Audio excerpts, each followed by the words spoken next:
Bien, donc rebonjour à tous pour ceux qui étaient avec moi tout à l'heure sur Discord. Alors comme j'ai un souci de audio aujourd'hui, je vais vous faire une petite vidéo pour vous expliquer le début du cours. Alors donc le cours qu'on devait faire aujourd'hui, c'est celui-ci, se repérer dans un pavé. Donc c'est la leçon numéro 10. Donc l'objectif, c'est de revoir comment on se repère dans un plan avec le vocabulaire et voir ce que ça veut dire se repérer dans un pavé, se repérer dans l'espace. Bien, alors on va commencer par un rappel sur le repérage dans un plan. Alors quand vous avez un plan, c'est-à-dire vous avez une feuille, tout simplement, donc on est en dimension 2, donc ce qu'on a nous comme dimension pour l'instant c'est dimension 1, dimension 2, dimension 3. Dimension 3 c'est quand on est dans l'espace. Donc dimension 2 c'est quand vous avez une feuille, un plan. Alors, lorsque deux droites graduées sont séquentes, alors ici les deux droites elles sont perpendiculaires, mais on peut aussi avoir des droites qui ne sont pas perpendiculaires.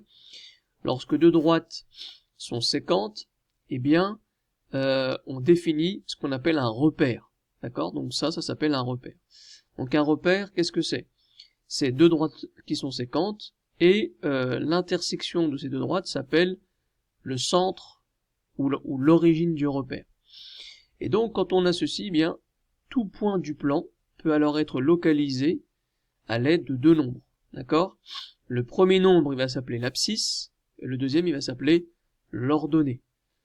Donc, on va placer des points sur ce plan pour vous faire un petit rappel de ce que c'est que l'abscisse et l'ordonnée. Bien, donc je retourne sur... le plan. Alors, vous avez ici un point A qui a pour coordonnées 5, 3. Donc ça veut dire que son abscisse, ça vaut 5, et son ordonnée, ça vaut 3. Qu'est-ce que ça signifie?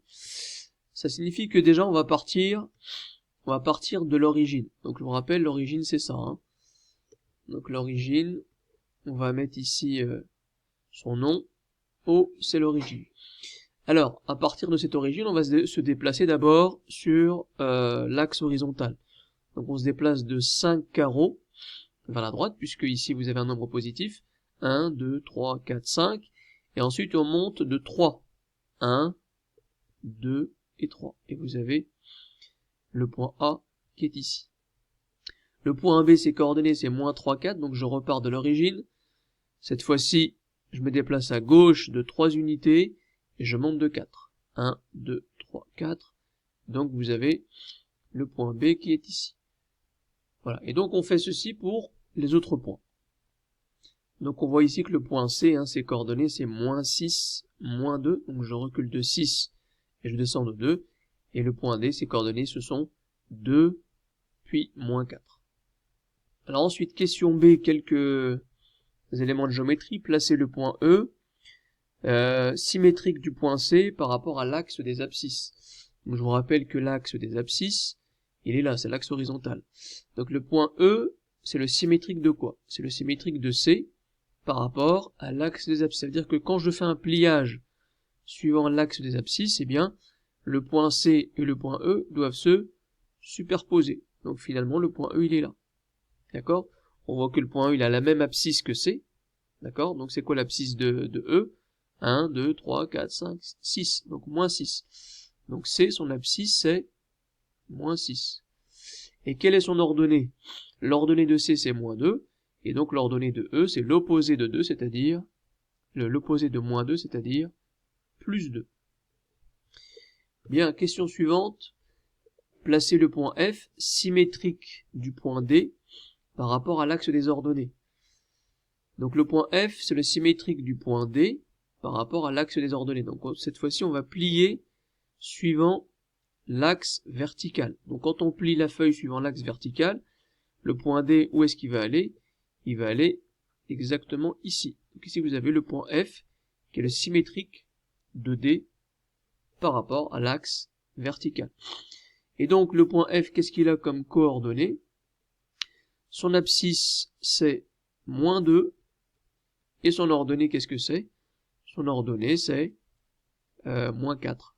Comme l'ordonnée de 2D.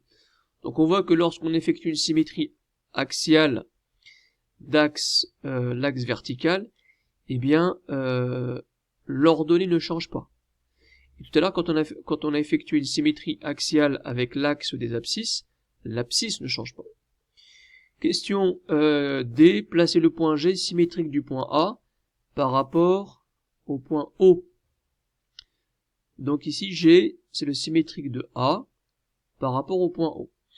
Alors comment on fait une symétrie axiale, une symétrie centrale? C'est très simple. Une symétrie centrale, donc on part du point A, et on trace la demi-droite d'origine A passant par O. D'accord, vous vous rappelez?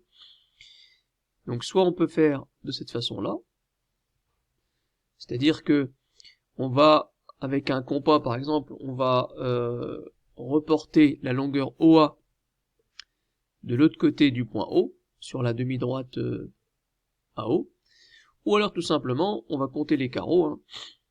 Les coordonnées du point A, c'est 5, 3. Eh bien, le symétrique de A, d'ailleurs qui s'appelle G, ses coordonnées, ça sera moins 5, moins 3. D'accord? Donc G, il est là. Donc les coordonnées de G, qui est le symétrique de A par rapport au point O, c'est moins 5, moins 3. Donc cette fois-ci, on a pris les opposés pour les deux coordonnées. Donc on a pris l'opposé de l'abscisse et l'opposé de l'ordonnée. D'accord?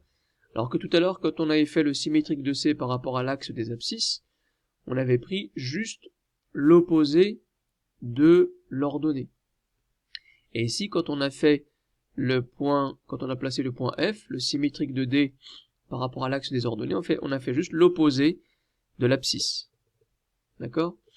Donc voilà. Donc ce qu'il faut retenir ici, c'est que les coordonnées d'un point dans un plan s'appellent l'abscisse et l'ordonnée, et ils permettent de repérer un point dans un plan.